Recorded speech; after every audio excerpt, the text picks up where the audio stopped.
Roseanne's back in a big way. Barr's revival brings in more than 18 million viewers for triumphant premiere episode. Roseanne Barr and the Connors made a triumphant return to ABC on Tuesday evening, pulling in 18.2 million viewers. Some 20 years after the 65-year-old wrapped her family sitcom, two back-to-back episodes of the 30-minute revival scored a 5.1 rating in adults 18-49, according to Variety citing the Neilsen ratings agency. It seems viewers miss the Connors more than the stars of other recent reboots of old TV favorites.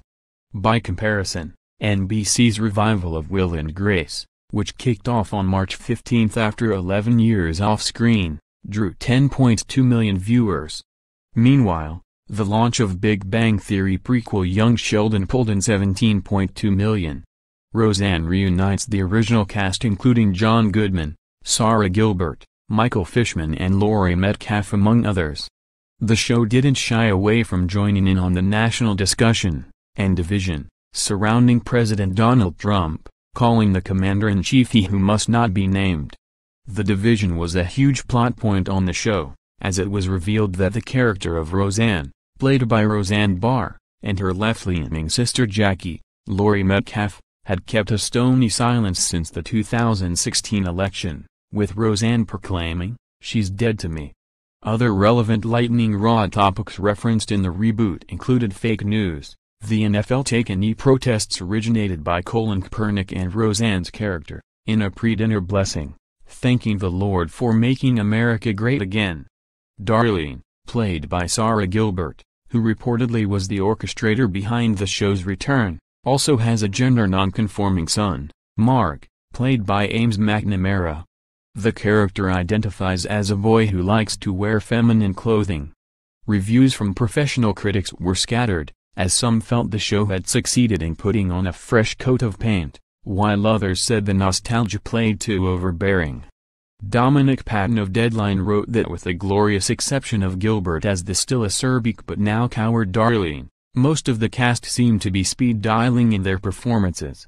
As if this was a Roseanne tribute and not a reunion of the original band, eyelines and attention spans are all over the place as if looking for cue cards. Additionally, the pacing misses the beat repeatedly, and jokes are launched only to land far off target.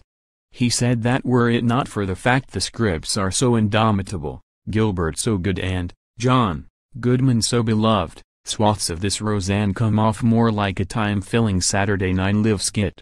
Patton noted that watching this revival was more chore than choice. People's Tom Gliatta wrote that Barr was shrewd in recognizing and capitalizing on the current wave of political extremes in society, using the tried-and-true formula that made the show a hit 30 years ago. He commended this version of a remake as something more than a cheesy attempt to simply do the same thing, hoping its old audience had missed the show enough to watch the same thing, all over again. "It's not so much a reboot as a dusting off," Gliatta wrote, pointing out that this new Roseanne is not an easy, cynical attempt to milk the original. He added, "When Roseanne started its run on ABC in 1988, it stood out as that rare thing, a realistic sitcom about a working-class American family. Now its star, Roseanne Barr, has revived the show, and once again it's that rare thing, a realistic sitcom about a working-class American family." Perhaps the highest words of praise came from the Boston Herald's Mark Peregrine, who wrote that Roseanne compares favorably to the spate of other television programs that have been rebooted in recent years. He wrote, "With so many networks digging up the corpses of old hits to keep viewers from Netflix, Roseanne bucks the odds and proves if you gather the right people and let them loose, the magic can be recaptured." Unlike Will and Grace, Roseanne doesn't pretend time hasn't passed for the Connors. Striking somewhat of the opposite chord, but still offering approval, The Guardian's Rebecca Nicholson said that the program was at its most comfortable when it's playing the old notes. "The jokes are dry and scrape the surface of meanness, while never lacking warmth. It all comes together to make this a fine comedy in parts, even good at times, and it's a relief in many ways that it doesn't try to be more," Nicholson wrote.